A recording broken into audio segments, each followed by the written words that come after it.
Vó, a tia Carla está te roubando. Ele me mostrou um áudio que havia encontrado por acaso na lixeira da nuvem. Minha própria filha, treinando para imitar minha voz. Alô, gerente, aqui é Alice Santos, confirmo a hipoteca de 300 mil. Eu tinha 74 anos, sabia que algo estava errado há meses, mas não tinha como provar nem em quem confiar. Olhei para aquele menino de 16 anos que todos chamavam de viciado em games e pensei, finalmente, alguém que pode me ajudar a ensinar uma lição para quem acha que idoso é bobo e adolescente é inútil. Antes de continuar, me conta nos comentários de qual cidade você está acompanhando essa história e se já passou por algo parecido. E não esquece de curtir para não perder histórias como essa. Meu nome é Alice Conceição Santos. Tenho 75 anos e moro em Belo Horizonte desde que me casei com meu falecido marido Joaquim, há mais de 50 anos. Sou viúva há 15 anos e sempre me orgulhei de ter criado minha única filha Carla sozinha depois que ele morreu de infarto quando ela tinha apenas 12 anos. Trabalhei a vida inteira como costureira, pegava serviço em casa até altas horas, juntei cada centavo que podia e consegui comprar minha casinha no bairro Prado, zona norte da cidade. Uma casa simples, mas minha, quitada com muito suor, com quintal onde cultivo meus temperos e flores. Cada tijolo dessa casa representa uma madrugada que passei costurando uniformes escolares para dar um futuro melhor para minha filha. Carla sempre foi o orgulho da minha vida. Uma menina estudiosa, responsável, que nunca me deu trabalho. Se formou em administração pela PUC Minas, com bolsa de estudos que conseguiu por mérito próprio. Casou com o Ricardo quando tinha 25 anos, um rapaz que parecia direito, trabalhava numa empresa de construção civil. Me deu 2 netos, Leonardo, que todo mundo chama de Léo, e a Beatriz, que tem 19 anos e estuda enfermagem na UFMG. Achei que tinha feito tudo certo, que podia descansar tranquila, sabendo que minha filha estava bem encaminhada na vida, que tinha conseguido dar a ela tudo que não tive na minha infância pobre no interior de Minas. Como eu estava enganada. Há cerca de 6 meses, as coisas começaram a ficar estranhas em casa. Carla passou a me visitar com mais frequência, sempre acompanhada do Ricardo. No início, fiquei feliz. Que mãe não fica contente em ver a filha mais presente? Depois de anos vendo ela apenas nos domingos e feriados, de repente ela aparecia 2, 3 vezes por semana. Trazia quitutes que eu gostava, me abraçava com carinho, perguntava sobre minha saúde com uma preocupação que me emocionava. Mas logo percebi que essas visitas não eram sociais. Eles chegavam com uma pilha de papéis, falavam sobre organizar minha vida financeira, perguntavam se eu lembrava onde guardava documentos importantes. Ricardo ficava mexendo nos meus armários enquanto Carla conversava comigo, como se estivesse fazendo um inventário silencioso de tudo que eu possuía. Mãe, a senhora está ficando mais esquecida mesmo, dizia Carla, com aquela voz carinhosa que eu conhecia desde pequena, mas que agora tinha algo diferente, algo que não conseguia identificar. Ontem você me ligou 3 vezes perguntando a mesma coisa sobre o horário do médico. Estou preocupada com isso. Eu tentava me lembrar, mas não conseguia. Será que estava mesmo perdendo a memória? Carla mostrava as ligações no celular dela, e lá estava. 3 chamadas minhas no mesmo dia, todas com poucos minutos de diferença. Comecei a duvidar de mim mesma, a questionar cada esquecimento, cada confusão pequena do dia a dia. Talvez fosse realmente a idade chegando. Talvez minha mente estivesse começando a falhar depois de tantos anos. Durante a semana, eu ficava remoendo essas conversas. Sentada na minha poltrona de couro marrom, que Joaquim tinha me dado de aniversário há 20 anos, olhava para as fotos da família espalhadas pela sala e me perguntava se realmente estava ficando senil. Os médicos sempre falavam que era normal na nossa idade. Minha vizinha, Dona Marlene, de 78 anos, vivia confusa, repetindo as mesmas histórias. Será que eu estava seguindo o mesmo caminho? Vó, você está bem? Léo me perguntou numa dessas visitas, quando me viu meio perdida olhando para os papéis que os pais dele tinham trazido. O menino tinha chegado da escola e encontrado toda aquela movimentação na minha sala de estar. Esses documentos são da sua casa? São sim, meu neto. Sua mãe está me ajudando a organizar tudo, né, Carla? Respondi, tentando soar natural, mas por dentro estava confusa, com tantos termos técnicos que eles usavam. Ricardo se intrometeu antes que ela respondesse, com aquela voz grossa que sempre me intimidava um pouco. É isso mesmo, dona Alice. Melhor prevenir, né? A senhora já tem idade e é bom deixar tudo em ordem para evitar problemas futuros. É responsabilidade nossa cuidar da senhora. A forma como ele disse responsabilidade me incomodou. Não soou como carinho, soou como obrigação. Mas eu engoli aquele sentimento ruim e sorri. Porque afinal, eles estavam se preocupando comigo, não estavam? Léo franziu a testa, mas não disse nada. Na época, achei que era só curiosidade de adolescente. O menino sempre foi ligado nessas coisas de tecnologia, vivia grudado no computador jogando esses games que eu não entendia. Ouvia ele falando com os amigos online até altas horas, sempre em inglês, resolvendo problemas virtuais que pareciam mais complexos que a vida real. A família sempre reclamava que ele passava tempo demais online, que não saía de casa, que só conversava com os amigos virtuais, que não tinha vida social normal. Esse menino vai ficar doente grudado nessa tela. Carla sempre dizia. Já conversei com ele 1000 vezes, mas não adianta, é viciado mesmo. Eu defendia ele quando podia, porque via que era um menino inteligente, só tinha interesses diferentes dos outros da idade. Quando vinha passar o fim de semana comigo, me explicava como funcionavam os computadores, me ensinou a usar o WhatsApp para conversar com as amigas da igreja, tinha paciência para repetir as instruções quantas vezes fosse necessário. Não era um menino problema como alguns diziam, apenas era diferente. As pressões aumentaram gradualmente. Carla começou a insistir que eu fizesse um check-up completo com um neurologista que ela conhecia. Disse que uma amiga tinha indicado, que o médico era muito competente e especializado em pessoas da nossa idade. É só para ter certeza, mãe. Melhor saber como está a sua saúde mental, né? Para o bem de todos. A forma como ela enfatizou todos me fez gelar por dentro. Quando ela falou isso, algo gelou no meu peito. Para o bem de quem exatamente? Mas eu confiava na minha filha. Tinha criado ela sozinha, trabalhado dobrado para dar o melhor que podia. Me sacrifiquei durante anos para que ela tivesse uma vida melhor que a minha. Se ela estava preocupada comigo, devia ter motivo, não era? Uma filha não faria mal para a própria mãe, principalmente depois de tudo que passamos juntas. O tal neurologista era um homem jovem, Dr. Henrique Moreira, com consultório no centro da cidade, numa dessas clínicas particulares caras. Nome bonito, diploma na parede, tudo muito profissional. Carla fez questão de me acompanhar. Sentou do meu lado durante toda a consulta, segurava minha mão como se eu fosse uma criança assustada. Ele me fez uma série de perguntas que me pareceram estranhas. Que dia era hoje? Quem era o presidente? Se eu lembrava de eventos recentes? Se conseguia repetir sequências de números? Respondi tudo certinho, mas ele anotava coisas que não consegui ver no prontuário. De vez em quando trocava olhares com Carla, como se estivessem conversando em código. Dona Alice tem alguns sinais de confusão mental compatíveis com o início de demência senil. Ele disse para Carla, como se eu não estivesse ali, como se eu fosse um objeto sendo examinado. Nada grave ainda, mas é recomendável que alguém da família acompanhe mais de perto as decisões financeiras e legais. É comum nessa idade. Carla segurou minha mão com carinho. Não se preocupe, mãe. Estou aqui para cuidar da senhora. Nunca vou abandonar a mulher que me criou sozinha. Essas palavras deveriam me tranquilizar, mas algo na entonação da voz dela me deixou inquieta. Saí daquele consultório me sentindo menor, mais frágil, como se tivesse perdido uma parte importante de mim mesma. Será que eu estava mesmo perdendo a cabeça? Será que todas aquelas décadas de trabalho duro, de responsabilidade, de cuidar de tudo sozinha, tinham sido em vão? As pessoas na família começaram a me tratar diferente.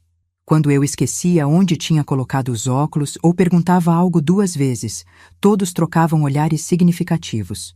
Suspirava pesados, sorrisos forçados, aquela paciência exagerada que se tem com crianças ou pessoas incapazes. Vó, você tem certeza que quer assinar isso? Léo me perguntou uma tarde, quando Ricardo trouxe mais papéis. O menino havia chegado da escola e encontrado mais uma sessão de organização na minha sala. Posso dar uma olhada? Aprendi sobre documentos importantes na escola, na aula de Direito Civil.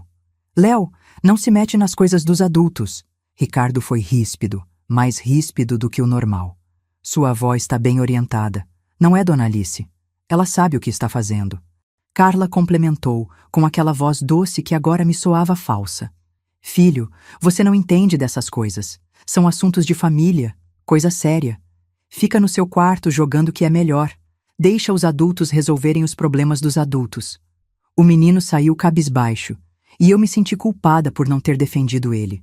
Mas naquele momento eu estava tão confusa, tão insegura sobre minha própria mente, que achei melhor não contrariar ninguém. Talvez realmente fosse melhor deixar as pessoas mais jovens cuidarem dessas coisas complicadas. Os meses passaram e as visitas se intensificaram. Ricardo sempre trazia uma procuração nova para assinar, uma autorização diferente, sempre com a explicação de que era para facilitar as coisas, caso eu precisasse de ajuda. Carla ficava do meu lado, segurando minha mão, sussurrando que era tudo para meu próprio bem, que era assim que se cuidava de uma mãe querida. Mãe, é só uma precaução. Se acontecer alguma coisa com a senhora, se a senhora ficar doente, eu posso resolver tudo rapidinho, sem burocracia, sem precisar correr atrás de cartório. A voz dela era tão convincente, tão cheia de amor aparente. Assinei. Assinei tantas vezes que perdi a conta. Minha filha estava cuidando de mim, não era? Era isso que uma boa filha fazia quando a mãe começava a ficar confusa. Era amor, cuidado, proteção. Pelo menos era isso que eu queria acreditar. Durante as madrugadas, quando a insônia me visitava, eu ficava olhando para o teto e me perguntando se estava fazendo a coisa certa. Mas quem eu era para questionar? Uma viúva de 74 anos, com sinais de demência, que não entendia de papelada nem de leis. Melhor confiar em quem estudou, em quem sabia das coisas. E vocês?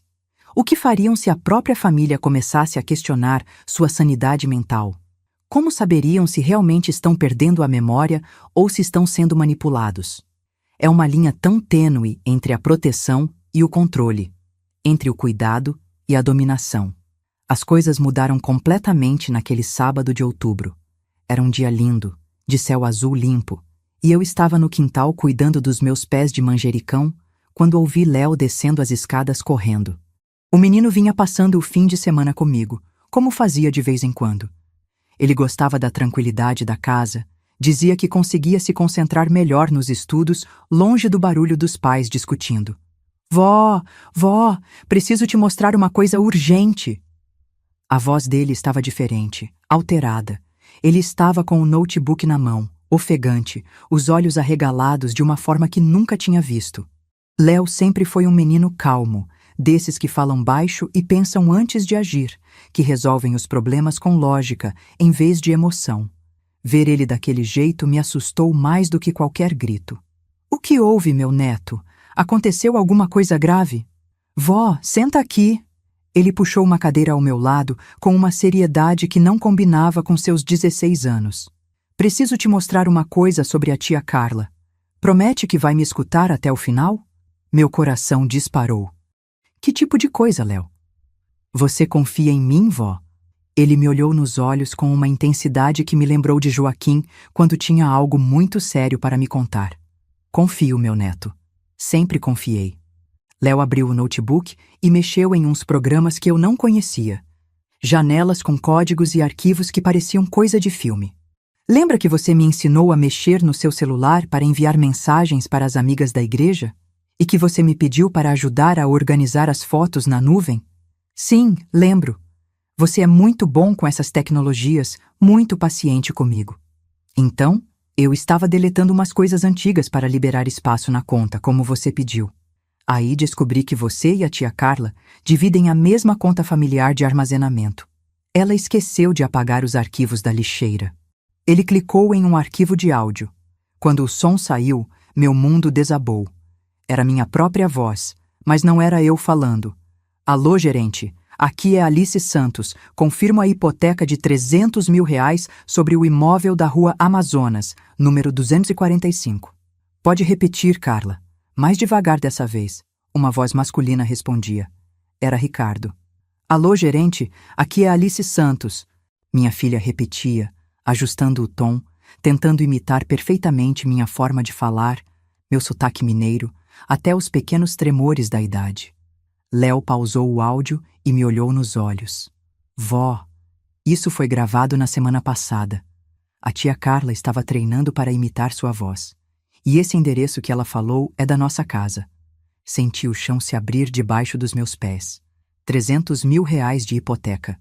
Sobre minha casa. Usando minha voz falsificada. A casa que eu construí, tijolo por tijolo, que paguei com o suor do meu trabalho, que era minha única segurança no mundo. Tem mais, Léo continuou, com uma seriedade que não combinava com seus 16 anos. Encontrei várias gravações dela praticando, e-mails trocados com o tio Ricardo sobre documentos assinados e conversas sobre acelerar o processo antes que a velha desconfie. As lágrimas começaram a descer pelo meu rosto. Não eram lágrimas de tristeza apenas, mas de raiva, de decepção, de uma dor tão profunda que parecia que alguém tinha arrancado meu coração com as mãos. A filha que eu criei, que eu amei incondicionalmente, que eu protegi de tudo neste mundo, estava me traindo da forma mais cruel possível. Minha própria filha, murmurei, sentindo cada palavra como uma facada. Vó, tem mais uma coisa.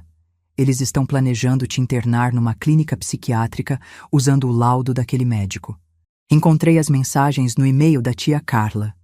Léo me mostrou prints de conversas entre Carla e Ricardo. Palavras como acelerar a internação, patrimônio protegido e ela não vai mais atrapalhar, dançavam diante dos meus olhos embaçados pelas lágrimas. Respirei fundo. A dor estava se transformando em outra coisa, em determinação, em raiva, em sede de justiça. Léo, meu neto, você acredita na sua avó? Acredito, vó. Sempre acreditei. Você nunca esteve confusa. Eles que fizeram você pensar isso. Eles que manipularam tudo. Então me ajuda a ensinar uma lição para quem pensa que idoso é bobo e adolescente é inútil? Os olhos do meu neto brilharam com uma intensidade que eu reconheci. Era a mesma determinação que eu tinha quando trabalhava 16 horas por dia para sustentar Carla sozinha. A mesma força que me fez levantar da cama todos os dias depois que Joaquim morreu. O que você quer fazer, vó? Quero que eles achem que conseguiram me enganar. Quero que acelerem o plano deles. E quando eles estiverem bem no meio do golpe, celebrando a vitória... Sorri pela primeira vez em meses, mas não era um sorriso doce. Era o sorriso de quem acabou de descobrir que pode jogar o jogo melhor que qualquer um. Aí nós vamos mostrar quem são os verdadeiros espertos dessa família. Léo me olhou com aqueles olhos jovens, cheios de determinação e perguntou: Vó, qual é o plano? Naquele momento, eu me senti mais viva do que tinha me sentido em meses. Finalmente tinha um aliado. Alguém que acreditava em mim, que via através da farsa que minha própria filha tinha construído. Era hora de mostrar que esta velha ainda tinha muito veneno na picada. Primeiro, meu neto, você precisa entender uma coisa. Eles subestimaram os 2 únicos membros da família que realmente sabem jogar o jogo deles. Sentei na cadeira ao lado dele, pegando suas mãos nas minhas. Você com essa tecnologia toda e eu com 75 anos de experiência em sobreviver neste mundo. Léo assentiu, mas eu via a preocupação nos olhos dele. Vó, mas e se a gente não conseguir? E se eles descobrirem que sabemos de tudo? Meu querido, você acha que eu criei sua mãe sozinha, trabalhei a vida inteira e sobrevivi a tudo que passei sem aprender a ser esperta? Sorri para ele, daquele jeito que eu sorria quando ele era pequeno e tinha medo de alguma coisa. Agora me escuta bem. Vamos fingir que eles estão conseguindo me enganar. Vou ser a velhinha confusa que eles querem que eu seja. Durante a semana seguinte, comecei a performance da minha vida. Quando Carla chegava para suas visitas de cuidado, eu a recebia com um sorriso doce e perdido.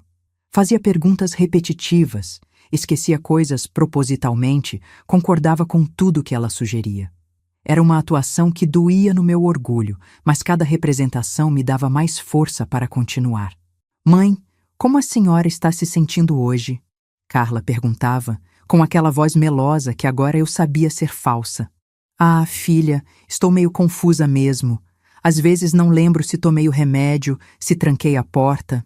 Eu deixava a voz trêmula, olhava para o lado como se estivesse perdida. Que bom que você está aqui para cuidar de mim. O sorriso que aparecia no rosto dela me dava vontade de vomitar. Era um sorriso de satisfação, de vitória. Ela estava feliz vendo sua própria mãe perdendo a cabeça. Como uma filha pode sentir alegria com o sofrimento da mãe que a criou? Ricardo estava cada vez mais presente também. Aparecia sempre com mais papéis, mais procurações, sempre com essa desculpa de facilitar as coisas.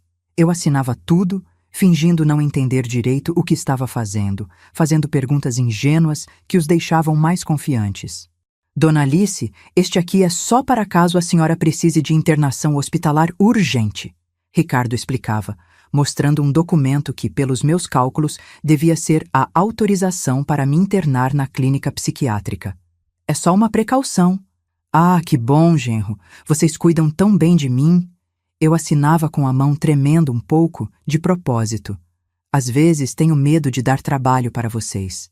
Não diga isso, mãe. Carla segurava minha mão com aquele carinho fingido. A senhora nunca vai dar trabalho. É nosso prazer cuidar da senhora. Mentiras.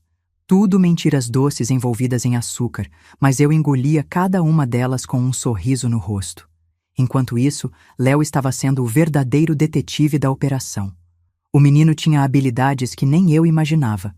Durante a semana, ele me ligava todos os dias para conversar com a avó, mas, na verdade, estava me passando informações que descobria nas redes sociais, nos e-mails, nos grupos da família. Vó, descobri que a tia Carla pesquisou como simular demência em idosos no Google na semana passada. Ele me contou numa dessas ligações, sussurrando como se alguém pudesse estar escutando. E o tio Ricardo procurou advogados especializados em incapacidade civil. Cada descoberta era uma punhalada no coração, mas também combustível para minha determinação. Eles tinham planejado tudo nos mínimos detalhes. Não foi algo impulsivo, foi premeditado, calculado, cruel. Léo, você consegue gravar as conversas deles quando vão na minha casa? Perguntei. Vó, já estou fazendo isso faz dias. Instalei um aplicativo no seu celular que grava automaticamente quando detecta certas palavras-chave. E toda vez que eles chegam aí, eu mando mensagem para o meu pai pedindo para ele ficar de sobreaviso, para caso algo aconteça com você. Meu neto tinha pensado em tudo. Júnior, o pai dele e meu outro filho, morava em São Paulo, mas Léo tinha criado uma rede de proteção que eu nem imaginava ser possível. Você é muito inteligente, meu neto. Aprendi com a melhor, vó. A senhora sempre disse que mulher de família tem que ser esperta para sobreviver. Era verdade. Eu sempre ensinei isso para as crianças, especialmente para as meninas da família. Nunca imaginei que um dia eu mesma teria que usar essa esperteza contra minha própria filha. As semanas passaram e eu aperfeiçoei minha atuação. Comecei a esquecer de coisas importantes na presença deles, a repetir perguntas, a parecer genuinamente confusa com situações simples. Carla e Ricardo ficavam cada vez mais confiantes, relaxados, como predadores que sentem que a presa já está completamente encurralada. Mãe, a senhora lembra onde guardou aqueles documentos do banco? Carla perguntou numa tarde de quinta-feira, quando apareceu com Ricardo para mais uma visita de cuidado. Que documentos, filha? Eu fiz cara de genuína confusão. Ah, você está falando dos papéis que vocês trouxeram? Não sei não, filha. Está tudo muito confuso na minha cabeça ultimamente. Não se preocupe, mãe. A gente encontra depois. Carla trocou um olhar com Ricardo, e eu percebi que era um olhar de satisfação. Eles achavam que eu estava chegando no ponto ideal de confusão mental para acelerar o plano deles. Mas o que eles não sabiam é que eu estava gravando cada palavra, cada gesto, cada olhar cúmplice entre eles. Léo tinha me ensinado a usar o celular de uma forma que eles nem imaginavam. Fingindo que estava apenas mexendo no WhatsApp para enviar mensagens para as amigas da igreja, eu, na verdade, estava documentando tudo. Vó, você está sendo uma atriz melhor que muita gente na TV. Léo me disse numa tarde de sábado, quando veio me visitar. Mas eu fico preocupado. Não está sendo muito pesado para a senhora fingir que está... assim? Olhei para meu neto e vi a preocupação genuína nos olhos dele. Léo, filho, sabe o que é mais pesado? É descobrir que sua própria filha, que você criou com tanto amor, está disposta a te trair dessa forma. Peguei na mão dele. Isso que eles estão fazendo comigo não é só roubo, é crueldade pura. Eles querem me tirar minha dignidade, minha casa, minha liberdade, e acham que vão conseguir porque sou velha. Mas a senhora nunca vai ser só uma velha, vó. A senhora é Alice Santos, a mulher que criou 2 filhos sozinha, que trabalhou a vida inteira, que nunca se deixou vencer por nada. As palavras do meu neto me deram uma força que eu não sentia há meses. Era isso que eu estava defendendo. Não só minha casa ou meu dinheiro, mas minha identidade, meu direito de ser respeitada, minha dignidade como pessoa. 2 semanas depois, Léo chegou em casa com uma notícia que mudou tudo. Vó, eles marcaram uma reunião para segunda-feira que vem. Ouvi a tia Carla falando no telefone com alguém sobre apresentar o laudo médico e acelerar a internação. Acho que é agora que eles vão dar o golpe final. Meu coração disparou. Era chegada a hora. Que tipo de reunião? Parece que vai ser aqui em casa. Ela falou algo sobre trazer pessoas importantes para avaliar a situação da senhora. Vó, eu acho que eles vão tentar te internar na segunda. Respirei fundo. Então, é segunda-feira que vamos mostrar do que somos capazes. O que a senhora quer fazer? Léo, você consegue contatar seu pai e pedir para ele vir urgente para Belo Horizonte? Consigo sim. Mas, vó, será que não era melhor chamar a polícia logo? Não, meu neto. Se chamarmos a polícia agora, eles vão alegar que é coisa da minha cabeça, que estou confusa, paranoica. Lembra do laudo médico que eles têm? Vão usar contra mim. Eu estava pensando como uma estrategista de guerra, calculando cada movimento. Precisamos pegar eles em flagrante, na hora exata que estiverem cometendo o crime. Que crime exatamente, vó? Tentativa de internação forçada baseada em documentos falsos, falsificação de voz para fraude bancária, estelionato. Léo, eles não estão só tentando me roubar. Eles estão tentando me destruir como pessoa. O fim de semana foi tenso. Eu continuei fingindo demência, mas agora com um propósito específico, fazer com que eles acelerassem tanto o plano que cometessem erros. Durante o domingo, Carla apareceu em casa 2 vezes, sempre perguntando sobre meu estado mental, se eu estava mais confusa que o normal. Mãe, como a senhora dormiu? Teve algum pesadelo? Lembrava onde estava quando acordou? Ai, filha, está tudo muito estranho mesmo. Às vezes acordo e não sei que dia é. Fico procurando seu pai pela casa. Eu deixei uma lágrima escorrer no rosto. Tenho medo de estar ficando louca. Não diga isso, mãe. A senhora não está ficando louca. É só a idade, é normal. Carla me abraçou, e naquele abraço eu senti toda a falsidade, toda a manipulação. Amanhã vão vir algumas pessoas aqui para conversar com a senhora, está bem? São pessoas que vão ajudar a gente a cuidar melhor da senhora. Que pessoas, filha? São médicos, assistentes sociais, gente que entende dessas coisas. Vão fazer uma avaliação rápida e definir qual é o melhor cuidado para a senhora. Traduzindo, iam trazer uma equipe para me declarar incapaz e me levar para a clínica psiquiátrica. Era exatamente isso que Léo tinha descoberto. Está bem, filha. Se você acha que é melhor... Eu fiz minha melhor performance de velha indefesa e confusa. Naquela noite, depois que Carla foi embora, liguei para Léo. Amanhã é o dia, meu neto. Vó, o papai já está vindo. Vai chegar de madrugada. E eu configurei o celular da senhora para transmitir tudo ao vivo para uma conta na internet. Se algo der errado, vai ficar tudo gravado como prova. Léo, tem uma coisa que preciso te falar. Minha voz ficou séria, mais séria do que ele estava acostumado a ouvir. Amanhã pode ser pesado. Você vai ver sua tia sendo desmascarada. Vai ver coisas feias sobre sua família. Tem certeza que quer estar presente? Vó, eu já vi coisas feias. Vi minha tia planejando destruir a vida da própria mãe. Quero estar lá para proteger a senhora, como a senhora sempre me protegeu. Então amanhã vamos dar uma lição que essa família nunca vai esquecer. E vocês já passaram por alguma situação onde precisaram fingir ser mais frágeis do que realmente eram para se proteger? Às vezes, a melhor defesa é deixar o inimigo pensar que já ganhou. Segunda-feira chegou cinza e chuvosa, como se o próprio céu soubesse que algo dramático ia acontecer. Acordei às 5 da manhã, como sempre fazia, mas dessa vez não foi por hábito. Foi porque sabia que este seria um dia que mudaria tudo. Fiz meu café, tomei meu banho, escolhi uma roupa simples, uma blusa florida que Carla tinha me dado no Dia das Mães, só para aumentar a ironia da situação. Me arrumei com cuidado, porque sabia que precisava estar impecável para o que vinha pela frente. Às 8 horas, Léo chegou acompanhado do pai dele. Júnior, meu filho mais novo, estava com aquela cara preocupada que eu conhecia desde pequeno. Ele sempre foi mais sensível que Carla, mais parecido comigo. Mãe, o Léo me contou tudo. Não estou acreditando no que a Carla está fazendo. Ele me abraçou com força, e naquele abraço eu senti o amor genuíno de filho, tão diferente dos abraços calculados que Carla tinha me dado nas últimas semanas. Júnior, meu filho, hoje vocês vão ver uma faceta da sua irmã que eu espero que vocês nunca esqueçam. Sentei na mesa da cozinha com eles. Léo me contou tudo o que descobriu? Contou, mãe. Estou com vontade de... Júnior cerrou os punhos. Não, filho. Hoje não é dia de violência. Hoje é dia de justiça. Olhei para os 2 homens da minha vida que tinham vindo me defender.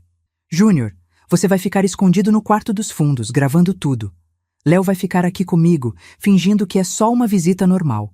Quando eles cometerem o crime na nossa frente, aí vocês aparecem com as provas. Mãe, tem certeza que não é perigoso deixar eles chegarem até esse ponto? Júnior, se a gente não deixar eles se enforcarem sozinhos, nunca vamos ter prova suficiente. Peguei na mão dos 2. Confiem em mim. Eu sei o que estou fazendo. Às 10 horas em ponto, Carla chegou. Mas não veio sozinha. Trouxe Ricardo, uma mulher que se apresentou como assistente social, e 2 homens de jaleco branco que ela disse serem médicos especializados em geriatria. Bom dia, dona Alice. A tal assistente social falou com aquele tom de voz que se usa com crianças ou pessoas incapazes. Sou a doutora Fernanda e vim aqui hoje para fazer uma avaliação do seu estado de saúde mental. Eu fiz minha melhor performance de velha confusa. Ah, que bom. Carla me disse que vocês iam me ajudar. Olhei em volta como se estivesse perdida. Desculpa, vocês querem café? Esqueci se já ofereci. Não precisa se preocupar com isso, mãe. Carla disse, fazendo aquele papel de filha carinhosa na frente dos estranhos. A senhora está um pouco confusa mesmo ultimamente.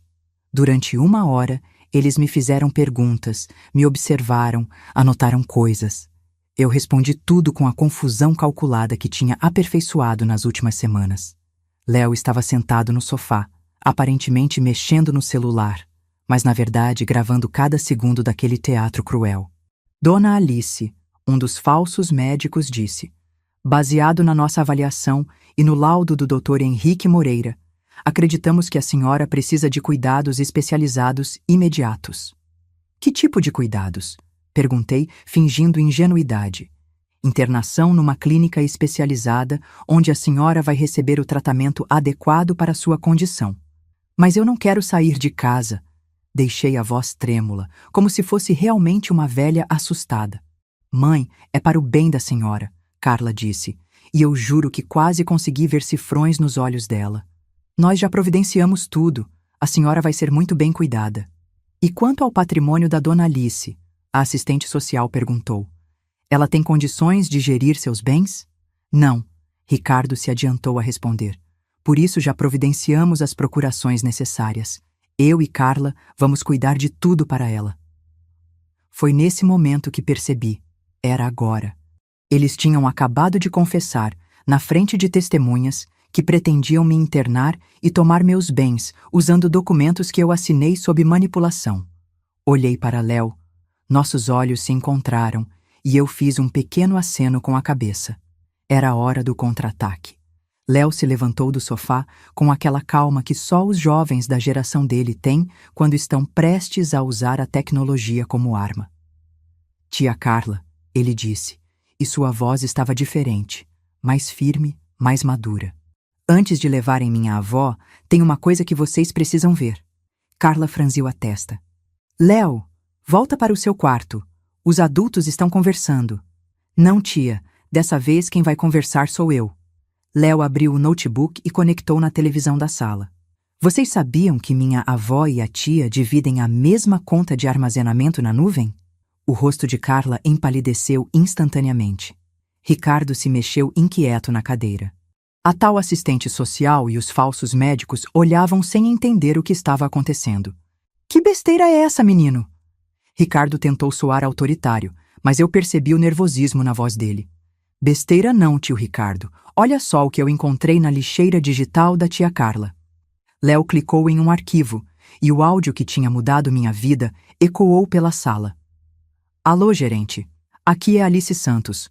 Confirmo a hipoteca de R$300 mil sobre o imóvel da Rua Amazonas, número 245. Carla ficou branca como papel. Eu posso explicar. Pode explicar como? Léo continuou, implacável. Pode explicar por que estava treinando para imitar a voz da sua própria mãe? Pode explicar por que conversou com o tio Ricardo sobre acelerar o processo antes que a velha desconfie? A assistente social olhou de Léo para Carla, claramente confusa. O que está acontecendo aqui? Foi nesse momento que eu decidi parar com a encenação. Me levantei da poltrona com a postura ereta de quem nunca teve demência alguma. Olhei diretamente para Carla e disse, com uma voz firme que ela não ouvia há meses. O que está acontecendo, doutora Fernanda, é que minha filha está tentando me roubar, usando você e esses dois palhaços de jaleco como ferramentas. O silêncio que se fez na sala foi ensurdecedor. Carla me olhava como se tivesse visto um fantasma. Mãe, a senhora... Mas a senhora está confusa, não está? O médico disse. Que médico, Carla? Aquele doutor Henrique que você contratou para me dar um laudo falso? Caminhei até ela, e a cada passo minha filha parecia encolher.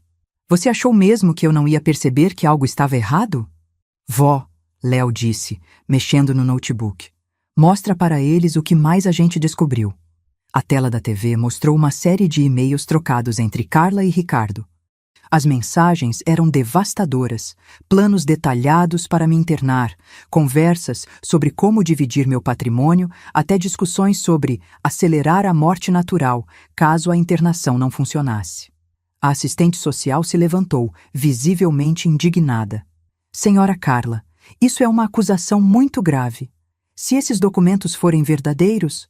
São verdadeiros, sim, uma voz masculina disse da porta da cozinha. Era Júnior, que apareceu segurando uma câmera. E eu gravei toda a confissão que vocês acabaram de fazer aqui na sala. Carla olhou para o irmão como se ele fosse uma aparição. Júnior, o que você está fazendo aqui? Protegendo minha mãe de você, Carla. Coisa que eu deveria ter feito há muito tempo.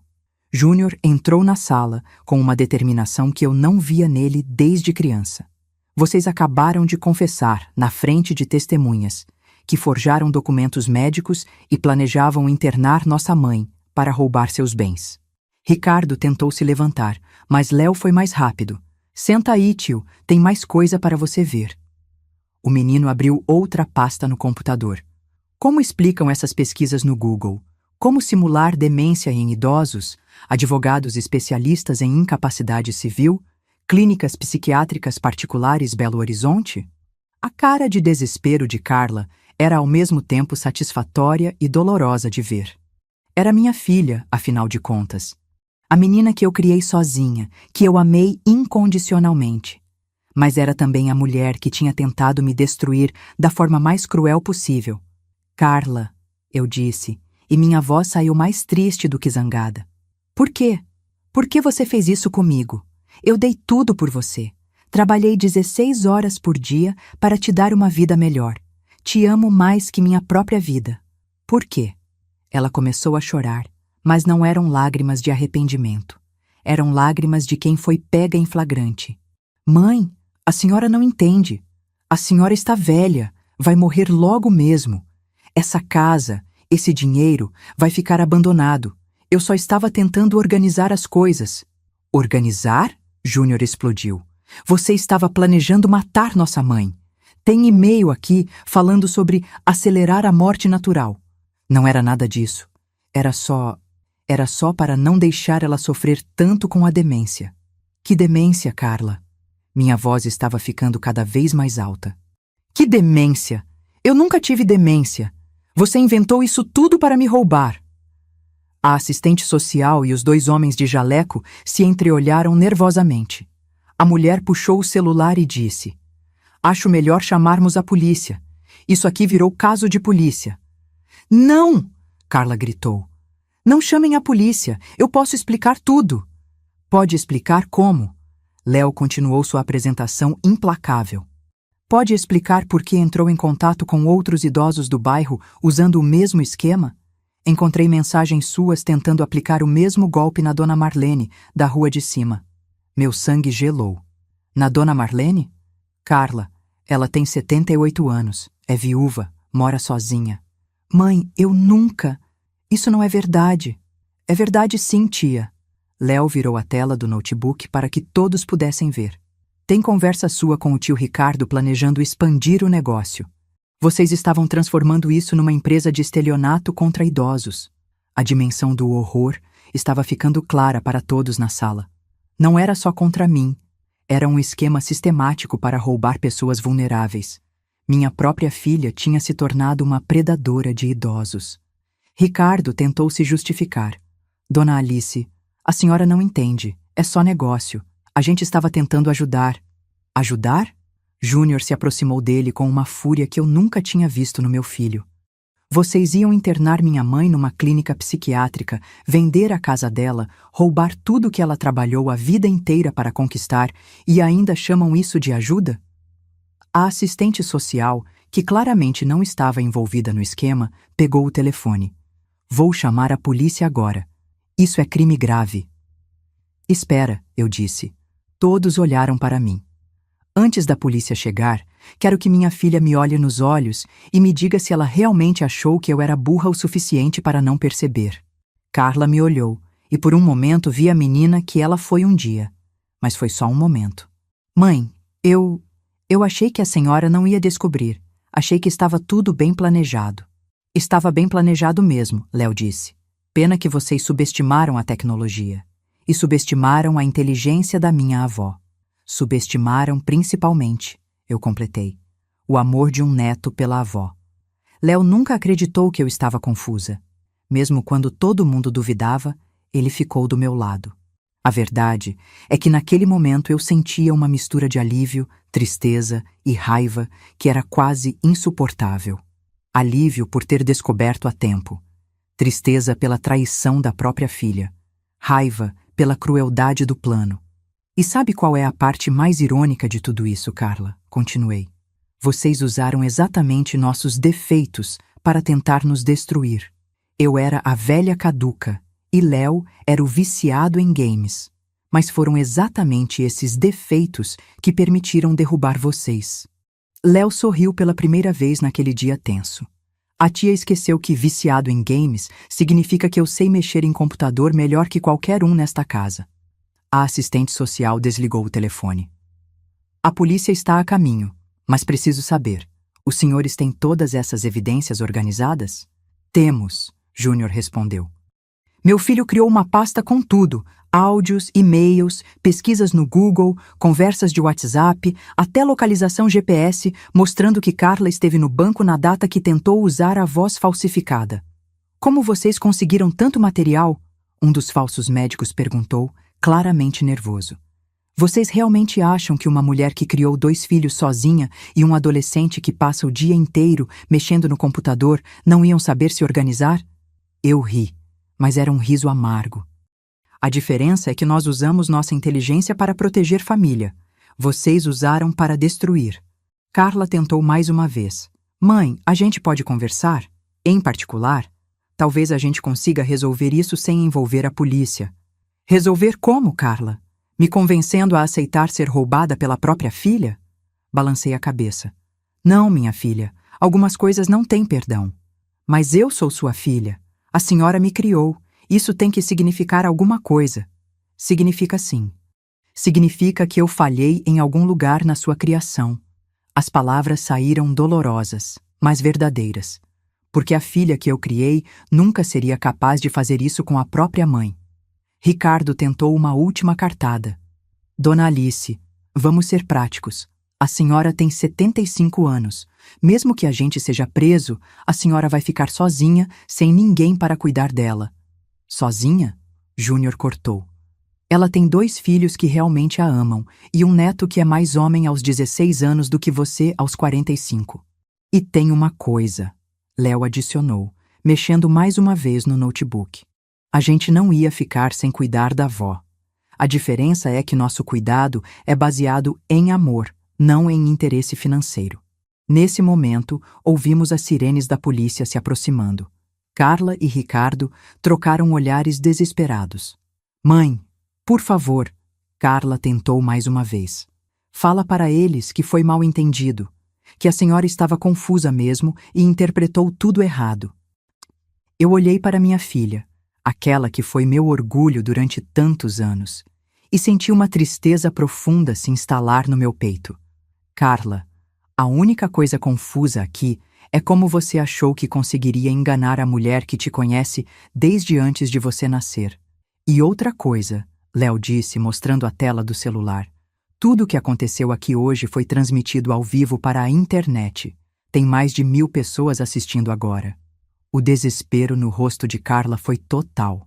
Não só ela ia ser presa, como ia ser exposta publicamente. Os policiais entraram na casa e a assistente social, que se revelou ser uma mulher honesta que tinha sido enganada, explicou rapidamente a situação. Léo entregou todas as evidências digitais organizadas numa pasta, e Júnior mostrou as gravações que tinha feito. A senhora quer prestar queixa formal? O delegado me perguntou. Olhei para Carla. Ela estava chorando, mas eu sabia que eram lágrimas de quem foi pega, não de quem se arrependeu. Quero sim, e não é só contra ela, é contra todos os envolvidos nesse esquema de roubar idosos. Mãe, Carla sussurrou. Não, eu disse finalmente. Você parou de ser minha filha no momento que decidiu me tratar como uma inimiga a ser destruída. E vocês? O que fariam no meu lugar? Conseguiriam perdoar uma traição dessas, mesmo vindo da própria filha? Às vezes o amor de mãe tem limites, e esses limites se chamam dignidade. Enquanto os policiais levavam Carla e Ricardo algemados, Léo veio até mim e me deu um abraço. Vó, a senhora foi incrível. Nunca vi ninguém atuar tão bem. Não foi atuação, meu neto. Foi sobrevivência. Abracei ele com força, sentindo a gratidão transbordando do meu peito. Se não fosse por você, eu estaria numa clínica psiquiátrica agora, sendo tratada como louca enquanto eles gastavam meu dinheiro. Júnior se aproximou de nós. Mãe, eu sinto muito. Eu deveria ter percebido o que estava acontecendo. Deveria ter protegido a senhora. Filho, você não podia adivinhar que sua irmã seria capaz de uma coisa dessas. Nem eu conseguia acreditar, mesmo com as evidências na minha frente. A assistente social se aproximou de nós antes de ir embora. Dona Alice, quero me desculpar. Eu fui enganada também. Pensei que realmente se tratava de uma avaliação legítima. Não se culpe, doutora. Eles são muito convincentes. A sorte é que meu neto é mais esperto que todos nós juntos. Quando a casa finalmente ficou em silêncio, nós 3 nos sentamos na sala. Eu olhei para as paredes, para os móveis, para cada cantinho daquela casa que quase tinha perdido. E agora, vó? Léo perguntou. Agora, meu neto, a vida continua. Mas continua com a gente sabendo quem são nossos verdadeiros aliados. Sorri para ele e para Júnior. E sabendo que uma velha de 75 anos e um adolescente de 16 podem ser uma dupla e tanto quando precisam proteger um ao outro. Passaram-se 3 semanas desde o dia que mudou minha vida para sempre. 3 semanas desde que descobri que minha própria filha era capaz de me trair da forma mais cruel possível. Estou aqui na minha varanda tomando café e olhando para o quintal onde cultivo meus temperos, tentando processar tudo o que aconteceu. Algumas manhãs acordo achando que foi tudo um pesadelo terrível. Outras manhãs acordo aliviada por ter descoberto a verdade a tempo. Léo está aqui comigo quase todos os dias agora. O menino que a família chamava de viciado em games se tornou meu anjo da guarda. Depois de tudo que passamos juntos, nossa relação mudou completamente. Não é mais só vó e neto, somos parceiros, cúmplices, sobreviventes de uma guerra que quase perdemos. Vó, chegou uma carta do advogado, Léo disse entrando na varanda com uma correspondência nas mãos. Ele se mudou temporariamente para cá. Disse que não me deixaria sozinha enquanto eu não estivesse 100% recuperada. Como se alguém se recuperasse 100% de uma traição dessas. Peguei a carta com as mãos tremendo um pouco. Não de medo, mas de ansiedade. Eram as atualizações sobre o processo contra Carla e Ricardo. O advogado que contratei, recomendado pela polícia, tinha me explicado que o caso deles era sério, muito sério. O que diz, vó? Li em voz alta. Dona Alice, informo que Carla Santos Silva e Ricardo Ferreira Silva foram indiciados por estelionato qualificado, falsificação de documento público, tentativa de cárcere privado e formação de quadrilha. A investigação revelou que eles aplicaram o mesmo golpe em pelo menos outros 4 idosos da região metropolitana de Belo Horizonte. Parei de ler. Léo me olhava em silêncio. Outros 4 idosos, Léo. Minha filha destruiu outras famílias. A culpa que eu sentia era quase insuportável. Se eu tivesse percebido antes, se eu tivesse sido mais esperta... Vó, para com isso. Léo sentou do meu lado e segurou minha mão. A senhora salvou essas pessoas. Se não fosse pela nossa investigação, eles nunca teriam sido pegos. Era verdade, mas não aliviava completamente o peso no meu peito. Continuei lendo. A pena pode chegar a 12 anos de prisão para cada um, considerando a reincidência e o dano social. Dona Marlene e as outras vítimas estão prestando depoimento esta semana. Dona Marlene, minha vizinha de 78 anos, que quase caiu no mesmo golpe. Quando soube de tudo, ela veio até minha casa chorando, me agradecendo por ter salvado a vida dela. Alice, se não fosse por você, eu estaria numa clínica psiquiátrica agora, achando que estava louca. Ela disse entre lágrimas. Vó, posso falar uma coisa? Léo interrompeu meus pensamentos. Claro, meu neto. Eu sei que a senhora está se culpando por tudo isso, mas eu quero que a senhora saiba que ter a tia Carla como filha não diminui em nada quem a senhora é como mãe. Ele falou devagar, escolhendo cada palavra. A senhora criou ela e o papai sozinha. O papai virou um homem bom, trabalhador, que ama a família. A tia Carla, ela escolheu um caminho diferente. As lágrimas começaram a descer pelo meu rosto. Mas como, Léo? Como uma pessoa que eu amei tanto, que eu sacrifiquei tanto para criar, pode ter se tornado isso? Vó, às vezes as pessoas mudam. Às vezes a ganância é mais forte que o amor. Mas isso não é culpa sua. Nos últimos dias, eu tinha passado horas tentando me lembrar de sinais que eu deveria ter visto. Momentos da infância ou adolescência de Carla que indicassem que ela seria capaz de tamanha crueldade. Mas não conseguia encontrar nada. Ela sempre foi uma menina carinhosa, estudiosa, que me ajudava em casa e demonstrava gratidão por tudo que eu fazia. Talvez tenha sido quando ela se casou com Ricardo. Talvez ele tenha influenciado ela, corrompido o coração dela com promessas de dinheiro fácil. Ou talvez ela sempre tenha tido essa frieza dentro dela, esperando a oportunidade certa para se manifestar. Léo, posso te contar uma coisa que talvez você seja muito novo para entender? Pode, vó. O que mais me machuca não é nem o dinheiro, nem a casa, nem mesmo a tentativa de me internar. Respirei fundo antes de continuar. O que mais me machuca é ter descoberto que minha filha me via como um estorvo, que ela esperava minha morte como quem espera um pagamento. Léo ficou em silêncio por um momento. Quando falou, sua voz estava mais madura do que jamais havia escutado. Vó, isso diz muito sobre ela, mas não diz nada sobre a senhora. A senhora não é um estorvo, nunca foi. A senhora é a pessoa mais forte que eu conheço. 2 horas depois, Júnior chegou de São Paulo. Ele estava cumprindo a promessa de se mudar para Belo Horizonte para ficar mais perto de mim. Tinha conseguido transferência no trabalho e já estava procurando casa na região. Mãe, como a senhora está hoje? Ele me abraçou com aquele carinho genuíno que eu tinha esquecido como era bom receber. Melhor, filho, cada dia um pouco melhor. Era mentira, mas era o tipo de mentira que a gente conta para proteger quem a gente ama. A verdade é que algumas noites eu ainda acordava em pânico, checando se todas as portas estavam trancadas, se alguém estava mexendo nos meus documentos. O trauma de descobrir que sua própria filha é capaz de te trair não desaparece do dia para a noite. Trouxe uma notícia boa, Júnior disse, sentando na mesa da varanda conosco. Consegui falar com um psicólogo especializado em traumas familiares.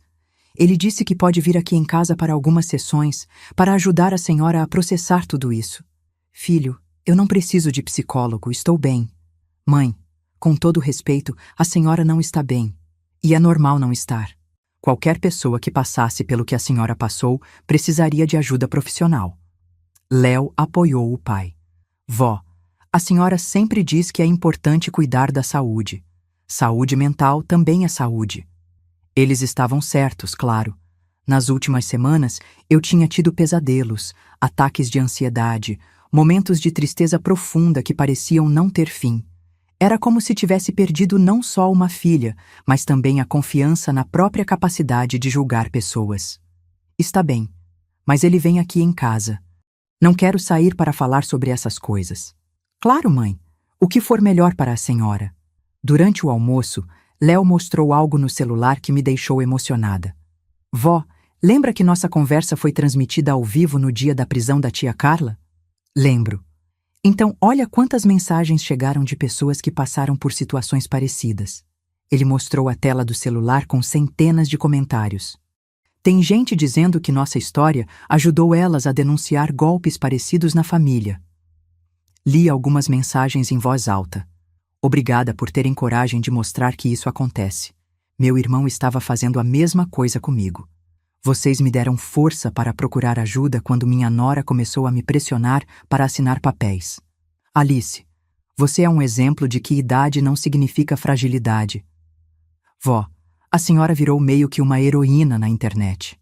Tem gente criando grupos para idosos se protegerem de golpes em família. Aquilo me emocionou mais do que eu esperava.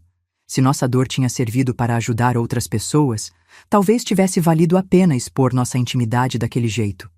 Léo, você tem algum arrependimento de ter feito tudo isso?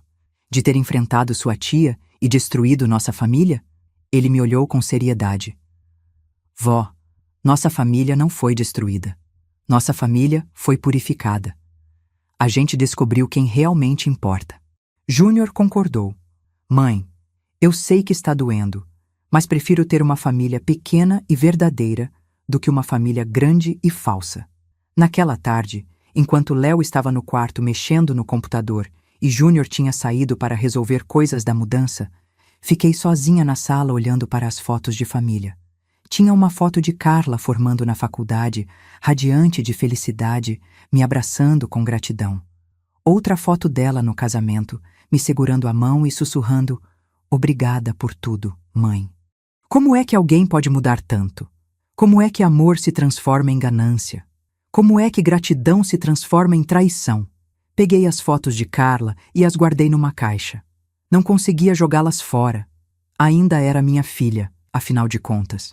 Mas também não conseguia mais olhar para elas todos os dias. Vó, tem alguém na porta. Léo gritou do quarto. Era a dona Marlene, minha vizinha, que vinha me visitar quase todos os dias desde que descobriu que tinha sido salva do mesmo golpe. Alice, minha querida, como você está hoje? Vou levando, Marlene, vou levando. Ela se sentou comigo na sala. Alice, eu quero te agradecer de novo. Ontem conversei com minha filha que mora em Brasília e contei tudo o que aconteceu. Sabe o que ela me disse? O quê? Ela disse que há meses estava desconfiada de uns telefonemas estranhos que eu recebia, de gente se passando por funcionários do banco. Disse que se eu tivesse caído no golpe, ela nunca ia perdoar a si mesma por não ter me alertado. Que bom que sua filha te ama de verdade, Marlene. Alice, a Carla também te amava. Só que às vezes o amor é corrompido por outras coisas. Isso não tira o valor do amor que vocês dividiram durante tantos anos. Era uma perspectiva interessante, mas dolorosa. Será que Carla realmente me amou um dia? Ou tudo sempre foi calculado, pensando no dia em que poderia se aproveitar de mim? À noite, quando estávamos os três jantando, Júnior trouxe um assunto que me deixou pensativa. Mãe, o advogado ligou hoje. Disse que a defesa da Carla está tentando alegar que ela estava passando por problemas financeiros e que isso justifica o que ela fez. Problemas financeiros? Eu ri, mas era um riso amargo. Júnior, você sabe quanto Ricardo ganha na construtora? Eles têm apartamento próprio, carro do ano, viajam todo ano para a praia. Que problemas financeiros? É o que eu disse para o advogado. Ele falou que é a estratégia comum da defesa tentar humanizar os réus. Humanizar. Repeti a palavra devagar, como se roubar a própria mãe fosse uma escolha humana. Léo, que estava quieto durante a conversa, de repente falou: Vó, posso te fazer uma pergunta difícil? Pode. Se a tia Carla pedisse perdão, se ela se arrependesse de verdade, a senhora perdoaria? A pergunta me pegou de surpresa. Fiquei em silêncio por um longo tempo, pensando. Léo, filho, perdão é uma coisa complicada. Eu posso perdoar a Carla por ela, para que ela tenha paz. Mas não posso esquecer o que ela fez. Nem posso fingir que nossa relação pode voltar a ser como era. Mas a senhora perdoaria? Talvez. Com tempo, talvez. Mas perdoar não significa aceitar de volta na minha vida. Perdoar não significa confiar de novo. Perdoar às vezes significa só soltar a raiva para ela não nos consumir por dentro. Júnior me olhou com admiração. Mãe, a senhora sempre foi sábia, mas acho que essa experiência te fez ainda mais sábia. Ou mais desconfiada, eu ri. Agora, quando vocês vêm me visitar com papéis para assinar, eu leio tudo 2 vezes. E faz muito bem, Léo disse. Desconfiança saudável não é paranoia, é proteção. Na semana seguinte, comecei as sessões com o psicólogo. Dr. Roberto era um homem gentil, na casa dos 50 anos, que vinha até minha casa 2 vezes por semana. No início, eu resistia um pouco. Sempre achei que resolver problemas familiares era coisa que se fazia em família, não com estranhos. Mas aos poucos, fui percebendo que conversar com alguém neutro, alguém que não estava emocionalmente envolvido na situação, me ajudava a organizar os pensamentos. Dona Alice, ele disse numa das sessões, a senhora já parou para pensar que mesmo tendo sido traída, a senhora conseguiu se proteger? Conseguiu descobrir a verdade e reagir? Consegui porque meu neto me ajudou. Sim, mas a senhora foi esperta o suficiente para aceitar a ajuda dele. Muitos idosos em situações similares não confiam nos netos, principalmente quando são adolescentes envolvidos com tecnologia. Era verdade. Eu sempre defendi Léo quando a família criticava seus interesses. Sempre acreditei que ele era inteligente, mesmo quando outros diziam que ele era problemático. Sabe o que isso me diz sobre a senhora? Dr. Roberto continuou. Me diz que a senhora tem um bom julgamento sobre pessoas. A senhora confiou na pessoa certa e desconfiou na hora certa. Mas eu não desconfiei da Carla durante meses. Porque não é natural uma mãe desconfiar da própria filha. A senhora reagiu como qualquer mãe amorosa reagiria. Essas conversas me ajudavam a parar de me culpar tanto. Durante semanas, eu tinha me torturado pensando em todos os sinais que deveria ter visto, todas as perguntas que deveria ter feito. Mas Dr. Roberto me ajudou a entender que confiar na família não é ingenuidade, é amor. 1 mês depois do dia da prisão, recebemos a notícia que mudaria tudo. Carla e Ricardo tinham sido condenados a 8 anos de prisão cada um. O juiz considerou a gravidade dos crimes e o impacto nas vítimas, especialmente por se tratar de crimes contra idosos vulneráveis. Como a senhora está se sentindo com a notícia? Léo me perguntou. Aliviada, respondi, e era verdade.